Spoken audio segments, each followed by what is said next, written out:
what are the most important formulas of these chapters. A video of all physics formulas in just 15 minutes. Mirror formula, concave lens, magnification, to give you a Raman,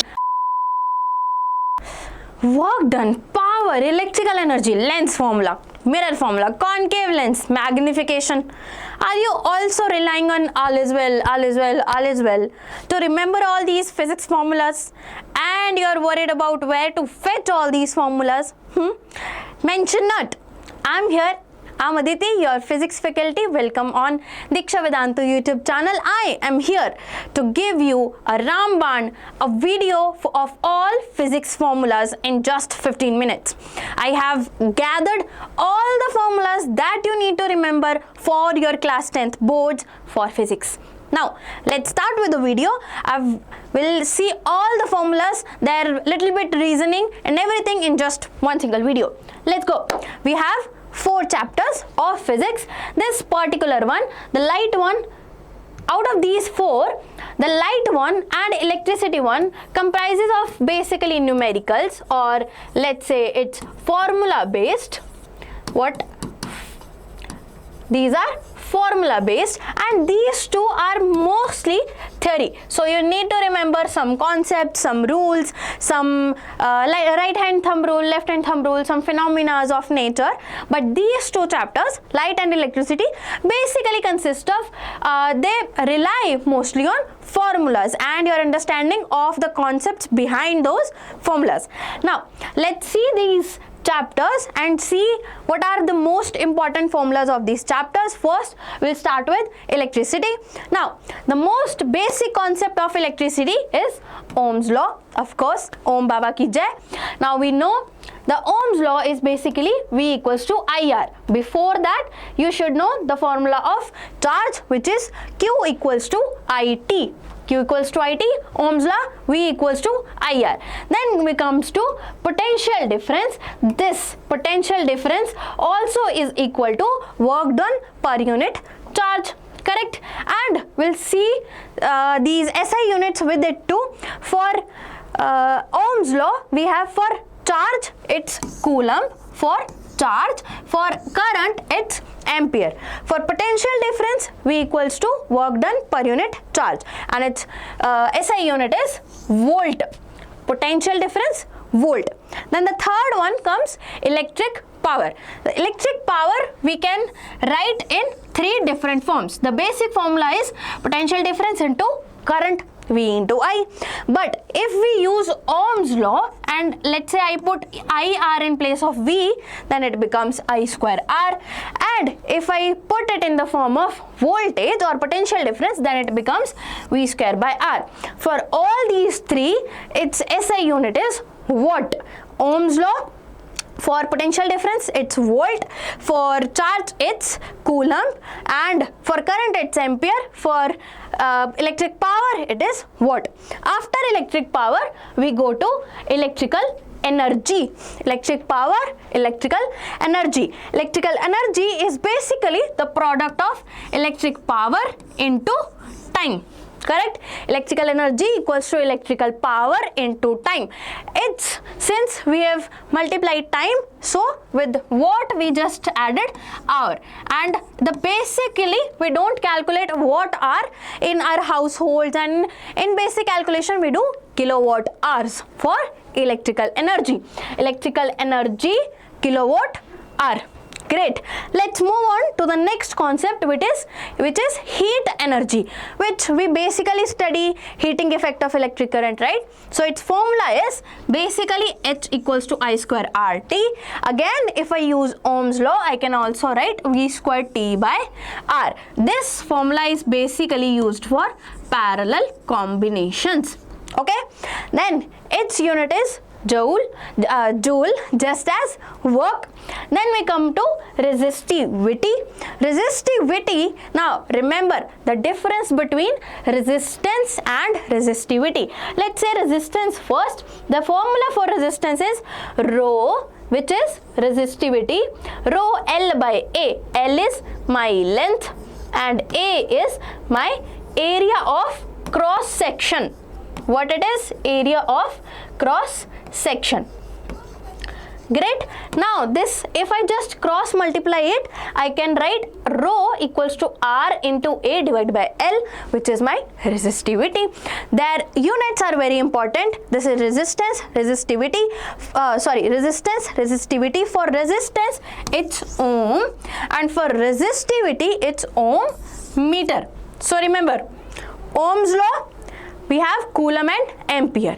Then we come to potential difference, whose unit is volt. Then we come to electrical power or electric power. Electric power's unit is watt. Electrical energy, we have kilowatt hour. Heat energy, we have joule. Then resistivity, we have ohm meter. Resistance, we have ohm. Okay, then the formulas, if we need to revise, let's revise the formula once again. Ohm's law, Q equals to IT. Ohm's law, V equals to IR. Potential difference, work done per unit charge. Electric power is VI equal I square R or V square by R. Electrical energy is electrical power into time. Heat energy is I square RT or V square by R into T. Resistivity is resistance into area of cross section divided by length. Resistance, on the other hand, is resistivity into length divided by cross section. Are we done with electricity? We're almost done. One more thing is left, which is combination of resistances. Very important topic, right? So for series, in series, I gave you a trick. Remember, SI unit. In series, current remains same. Okay? In series, my current remains same and hence voltage is different. And just reverse, in parallel, voltage is same, voltage is same and current is then different. Correct? Easy. SI unit, series, current remains same. Inverse of S is P, that is parallel. Inverse of I is V, that is voltage. So in parallel, voltage remains same. It's that easy? So this is where we end our fourth chapter. All these, just these formulas. See, you can take screenshot of all these pages and you need to stick them on your wall. Just understand this one thing. Okay, just understand this one thing, that if you look at your formula sheet every single day, just look at it. You do not need to sit and write it down every single day or cram it like you're swinging. You don't need to do that. Just write all the formula sheets on paper once with your own hand, or you can just take screenshot with paper. But if you write it, it will be better. Write it down and paste it in front of your study desk or wherever you study. And if you study while laying down, you can paste it on your roof if you want. Whatever. We need marks. Okay. Let's move on to the next chapter, which is light. Now, basically what we keep forgetting in this chapter is the nature and position of images made by different kind of mirrors, concave mirror, convex mirror, and all those kind. Okay. Now, let me make first, this is concave mirror. So, this is my concave mirror, correct? Let's understand first thing. This is my concave mirror, this is pole, this is focus, and this is my radius of curvature. Okay, understood? Now, center of curvature. Now, all the quantities which are on this side of x-axis, understand it in the way of x-axis. All the quantities or all the variables which are on this side, which we take on negative side, these are negative. Which are taken on the positive side of x-axis, those are positive. So if my image is being made here, then the position of the sign of the image will be positive. If my image is being made here, then its sign will be negative. If my object is always on this side, so this will be negative. Correct? Is this fine? Now, this on this side, on the reflecting side of the mirror, if you take it, this is our left hand side, this is our right hand side. Okay, so on right hand side all the distances are positive, on the left hand side all the distances are negative. Above the principal axis height is positive, below the principal axis height is negative. Understood? This basic sign convention is clear or not? Let's look at the table. Let's say my object is at infinity, so my sign of my object distance will always be infinity. For both mirrors, for both lenses, you will always be negative. Okay, that's correct. Now let's see, if my object is at infinity, the image will be made at focus.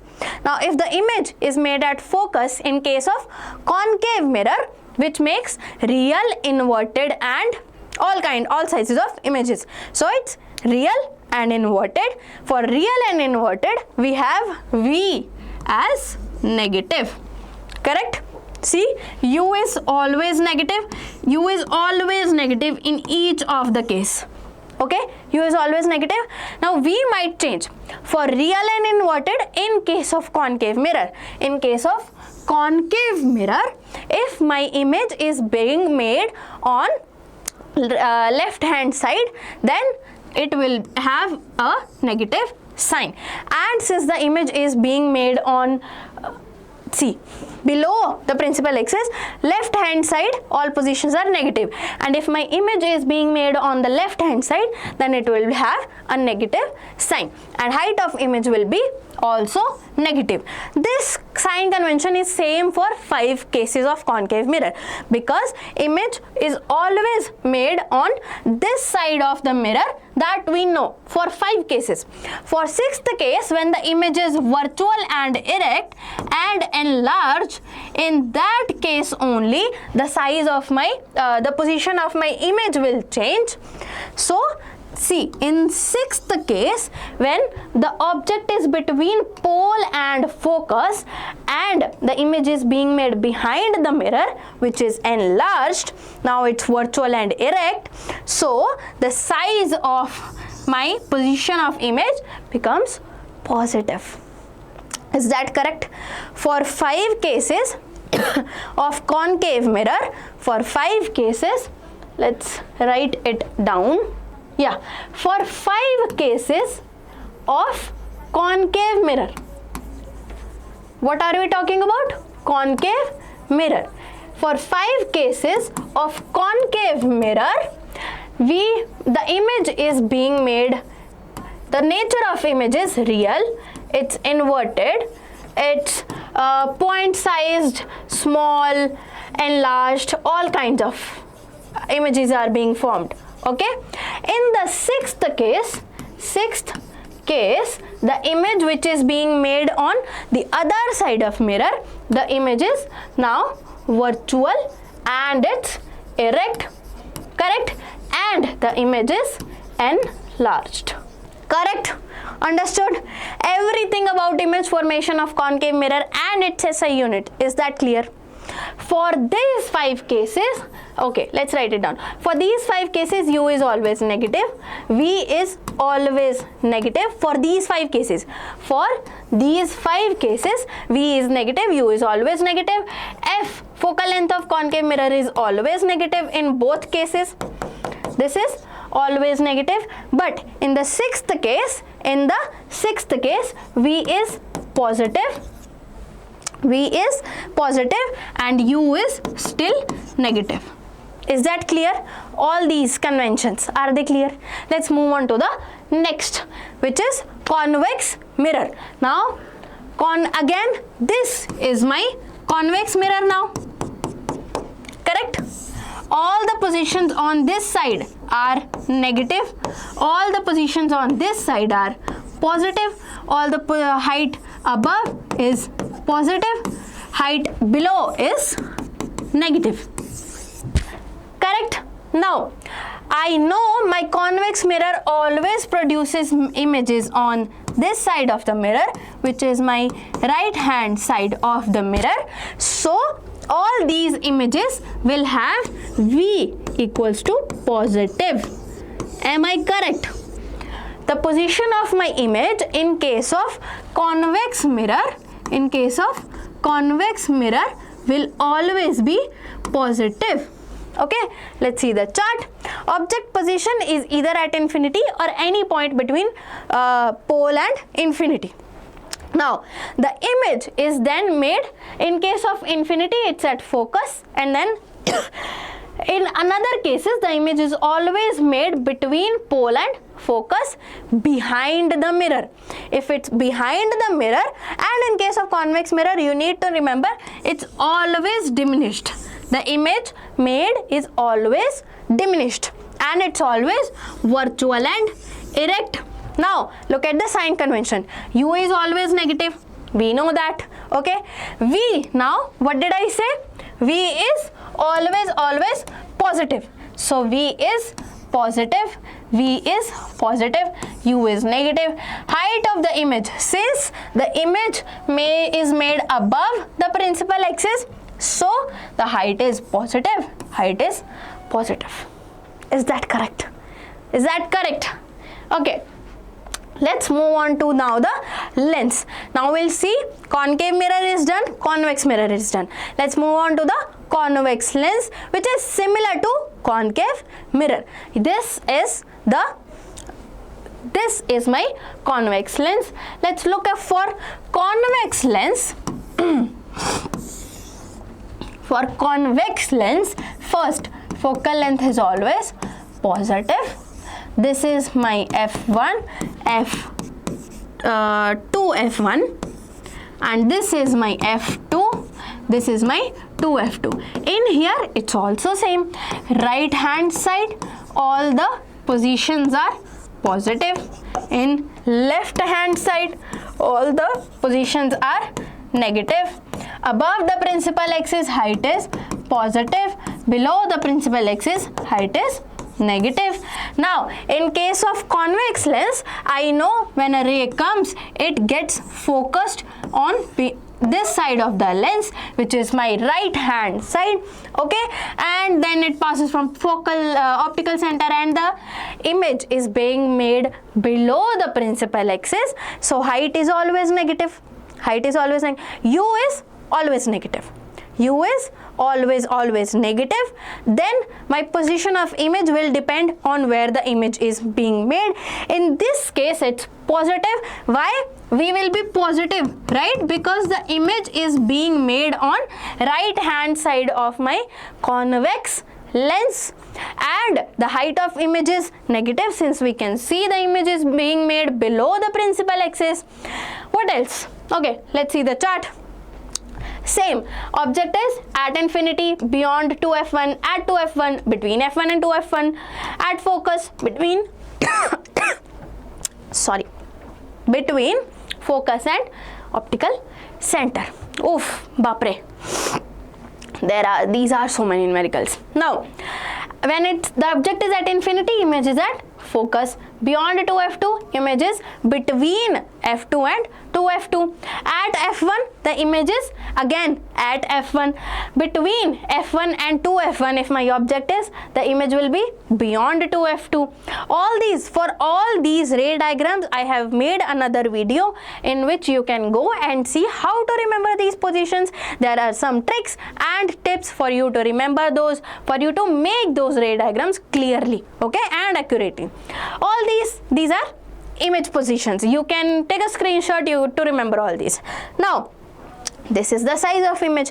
We know the size of image keeps on increasing. At focus it was highly diminished, then it's slightly diminished, then it's same size, then it's enlarged, then image would be formed at infinity. At infinity the size of image will also be infinity.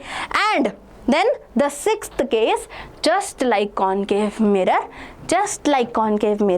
between focal length, focus and optical center, if my object is placed, then the image from convex lens will be virtual and erect, and it will be made on the same side, on the same side of the object. This is where my image will be. It will be above the principal axis and it will be virtual and erect. And now the position of image V will be negative. Let's see. U is always negative. For first 5 cases, V is positive. What did I tell you?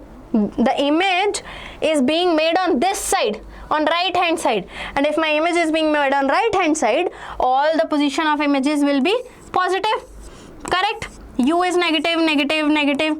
Now, height of image, we saw it was being made below the principal axis, so it's negative, negative, negative, negative, negative. Okay.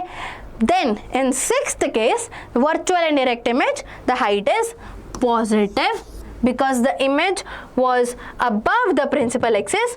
Then the U is always negative, but now the image is made on where? Left hand side. Left hand side. Since it's made on left hand side, V is now negative rather than positive. That easy. It's that easy. You go see my video on ray diagrams if you want to remember all these positions of videos and objects. Okay. Okay, let's move on to the next, which is concave lens. Now, similar to convex mirror, the object is at infinity. The position will be at focus. Between optical center and focal length, object is between infinity and optical center. So, the image will be made between F1 and optical center. Here, the image will always be diminished. Okay. And it will always be virtual and direct, virtual and direct. Now, this is my concave mirror. I know when a ray comes, instead of converging, it diverges my rays and they comes back, and this is the same side they come back to. Okay, it appears that they are coming from this point. So, in here, the image position will be negative. The image position will be negative on both cases. My object position is always negative, and since it's virtual and direct, the height of the image will be positive as the image will be made above principal axis. Is that fine? अरे बोलो सही है क्या? Okay. Now, moving on to the next chapter. Oh, we have something left. Very important. Magnification is height of image by height of object. We know that magnification of mirror as well as lens will be, for mirror it's minus V by U. What? Minus V by U. For lens it's positive V by U.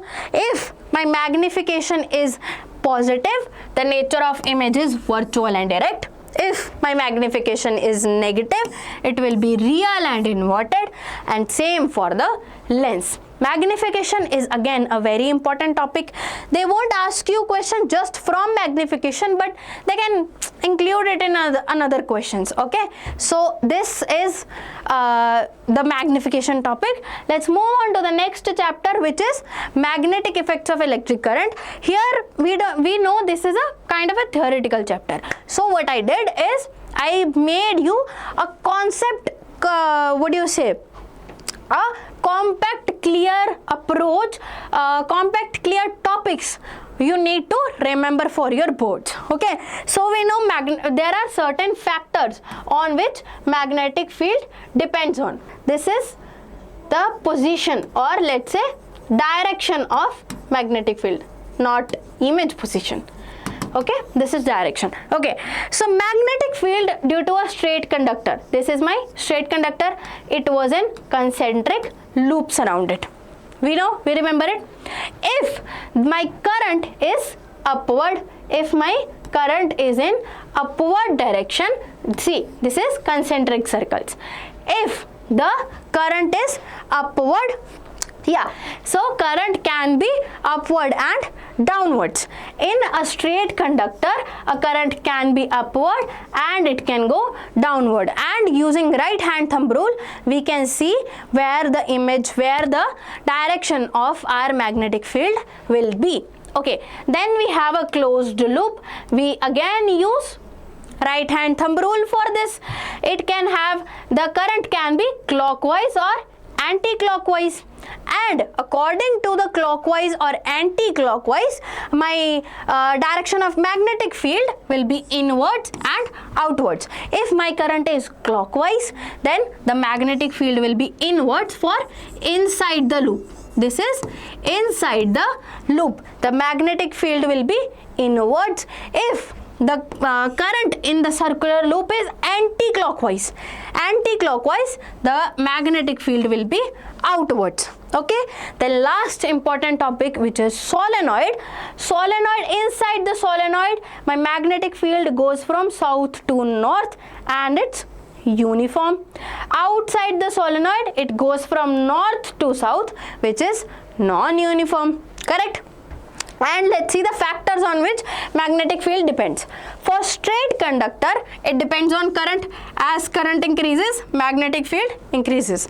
And as we go away from the straight conductor, which means if the distance increases, magnetic field decreases. For circular loop, current increases, magnetic field increases. But if radius increases, magnetic field goes down. If distance increases, magnetic field goes down. Since again with solenoid, current increases, magnetic field increases. But number of turns increases, magnetic field again increases. But distance from solenoid, if we go away from solenoid, the magnetic field will again decrease. Is this correct? Okay. One more thing about this particular chapter is right hand thumb rule and left hand thumb rule, which are very important. First, this right hand thumb rule is used to find the direction of magnetic field. See, there are two things. You either need to find direction of magnetic field, or you need to find force on a charge or a current carrying conductor which is placed inside a magnetic field. Force and direction of magnetic field. For direction of magnetic field, here, okay. For direction of magnetic field, you use right hand thumb rule. Like this is my current going upwards, so my thumb will point in the direction of current and I'll curl my fingers, which will give me the direction of magnetic field. Correct?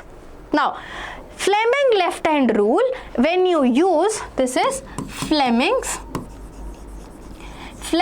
left hand rule, and from Fleming's F, I need you to remember that it is used to find force. This right hand thumb rule is used to find the direction of magnetic field. Fleming left hand rule, from this F, you can remember that it is used to find force, direction of force on a charge placed in a magnetic field. If this is my charge and this is the magnetic field, okay, so with the help of this Fleming left hand rule, I can find the direction of force. This gives direction of force, this gives magnetic field, my middle finger gives direction of current. Is that fine? Correct? Let's move on to the next. Only one chapter is left. Yes, which is human eye and the colorful world. Only one main particular formula in this chapter, which is power of lens, and it depends on 1 by focal length of lens. In this, the focal length should always be in meter. If focal length is always in meter, then only my unit of power will be in diopter. Power is 1 by focal length. Focal length is in meter. Correct? And the unit is diopter. If my power is positive, that means I'm using a convex lens. If power is negative, that means I'm using a concave lens. Okay, and that is it, my champions. This is it. These are all the formulas that are there in your class 10th physics. I want you to remember those, write them down or take the screenshot from this video, place it in front of a wall. I'm stressing it on it again and again. There was this kid, he told me that he did this, and I was like, I tell all my kids to do this, but they don't. The point is that you don't apply it. Okay, when you apply the things I ask you to, or even other people, other teachers ask you to do, try to do it and then see if there are results or not. Don't be lazy. at this time. Write the formulas, you get to practice it, you'll get to practice it, paste it in front of your desk and where you study, or on your roof if you want to. Okay, join the WhatsApp channel, there you'll get all the notifications of all the videos, all the lives we are going, and we are introducing a crash course for you guys for free of cost, so you can join that too. Join the WhatsApp channel to get all the updates and subscribe the channel for more such videos. Okay, tata, bye bye.